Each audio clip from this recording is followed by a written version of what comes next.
बिस्मिल्लाहिर्रहमानिर्रहीम नहमदुहु व नसल्ली अला रसूलिल करीम। मैं सैफ रहमान कुछ ख़ास खबर और अहम तजुर्बे के साथ आप लोगों से मुखातिब हूँ। कई दिनों से पाकिस्तान एक मुश्किल सोचों में फंसा हुआ है और सोच और फ़िक्र और परेशानी जो है वो सिर्फ़ और सिर्फ सुप्रीम कोर्ट में जो समाअत हो रही है पंजाब और केपी में इलेक्शन के हवाले से, उसी वजह से है।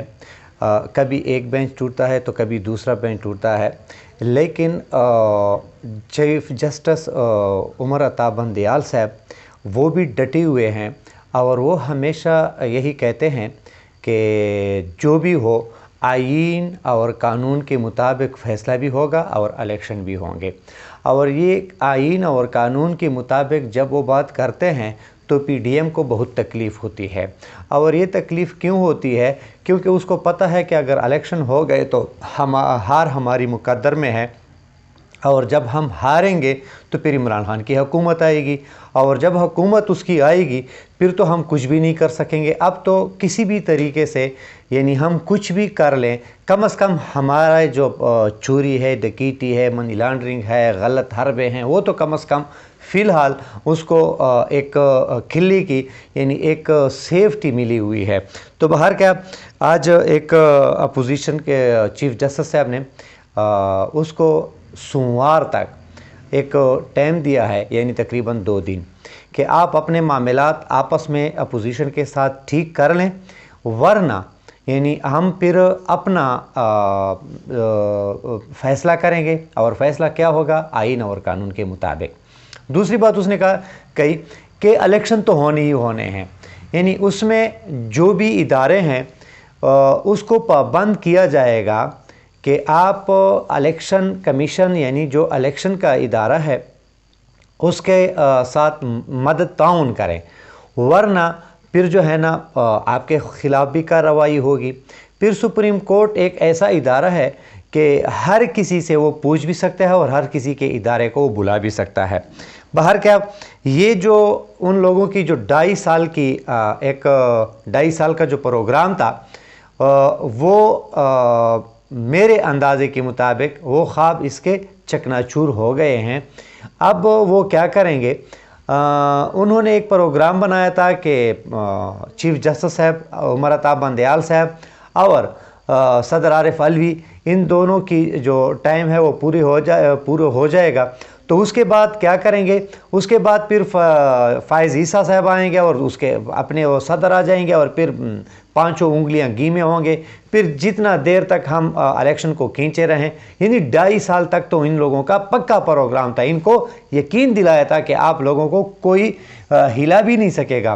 तो अब वो इतने बुरी तरह फंस चुके हैं कि ज़राए कहते हैं कि ये फुल बेंच कोर्ट बने या 3 रुकनी या 4 रुकनी, इलेक्शन तो हर सूरत अब होने हैं। अब तो इसमें दो राय कोई है ही नहीं, सिर्फ ये है कि इलेक्शन कब होने हैं। तो इसके लिए ये लोग अब परेशान हैं। जो पाकिस्तानी अवाम को परेशान किया हुआ था, अब ये लोग खुद परेशान है और अब ये लोग जाके इमरान खान के पैरों में गिरेंगे और उसके साथ मुज़ाकरात करेंगे, क्योंकि अब अगस्त में तो वैसे भी असम्बलियों का वो टाइम पूरा हो रहा है। तो ये लोग अब मसला पर भी तरजीह देंगे कि इलेक्शन ना हो जाए, हम इमरान खान के आगे झुक न जाएं, कुछ भी हो जाए। लेकिन बाहर क्या, इमरान खान भी राज़ी हैं कि आए बैठते हैं मिलकर इलेक्शन की तारीख़, इलेक्शन पर बात करते हैं। यानी वो तो उन लोगों का तो प्रोग्राम था लॉन्ग टर्म का, यानी 2.5-3 साल का प्रोग्राम था। अब अचानक आ गया प्रोग्राम महीनों के, यानी अब महीना 1.5 महीना लेट हो जाएंगे। लेकिन लेट अगर इमरान खान ना चाहें तो ये लेट नहीं होंगे, ये मैं आप लोगों को गारंटी के साथ कह सकता हूँ। बाकी पीडीएम की ख्वाहिश है कि मार्शल लॉ लगे लेकिन इमरान खान की हुकूमत ना आए। यह मैं आप लोगों को एक बात बताता चलूँ, असल में इन लोगों को तकलीफ़ क्या है। आप लोगों ने साद रफ़ीक साहब की बात सुनी, उसने कहा था कि जिस तरह भी हो इमरान खान को रोको, वरना ये हम सबको ज़िंदा गाड़ देगा। यानी ये लोग इतने डर रहे हैं इमरान खान से, वजह क्या है कि इन्होंने कभी पाकिस्तानी अवाम और इसके हक में, इसके लिए तो इन्होंने काम किया नहीं है। सारे काम 150 मुकदमात इमरान खान के खिलाफ बनाए हैं, कभी एक अदालत में कभी दूसरे अदालत में। तो उसको तो पता है कि हमने इमरान खान को तंग किया हुआ है, परेशान किया हुआ है, गलत 2 नंबर मुकदमे इस पर बनाए हैं। तो अब तो ये तो बदला लेगा जब उसकी हुकूमत आएगी। बाकी इमरान खान आइन और इसकी मनमानी करेंगे। इन लोगों की तरह नहीं है कि ये ना आइन की मानते हैं, ना पाकिस्तानी अवाम के मानते हैं, ना पाकिस्तान की मानते हैं, किसी की भी नहीं मानते, सिर्फ और सिर्फ अपनी मानते हैं और अपनी बका के लिए लगी हुए हैं। तो करप्ट लोग, मनी लॉन्ड्रर और इस किस्म के लोग जो 2 नंबर तरीकों से पैसे कमाए हुए हैं, ये लोग इमरान खान से डरेंगे, जो डरते हैं। बाकी जो इदारे हैं वो भी अगर अपनी हदूद से तजावुज़ करते हैं, वो भी डर रहे हैं।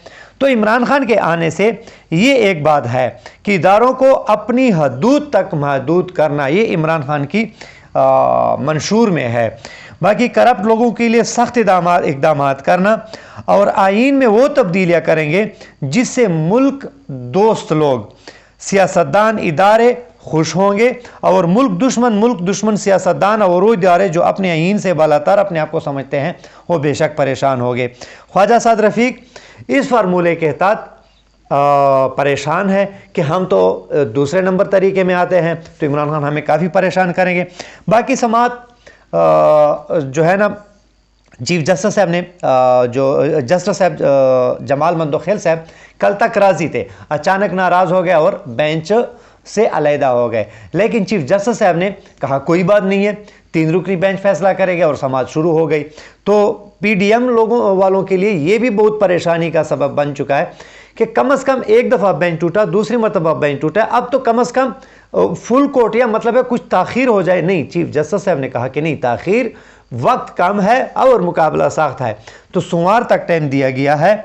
अब सोमवार तक देखते हैं। सोमवार को मैं आप लोगों को यहाँ एक बात बताता चलूँ, सोमवार, मंगल और ज़्यादा से ज़्यादा बुध तक ये केस जा सकता है। इसके बाद आप लोगों को इलेक्शन की तारीख यानी डेट मिल जाएगी, यानी इससे आगे नहीं जाएगी।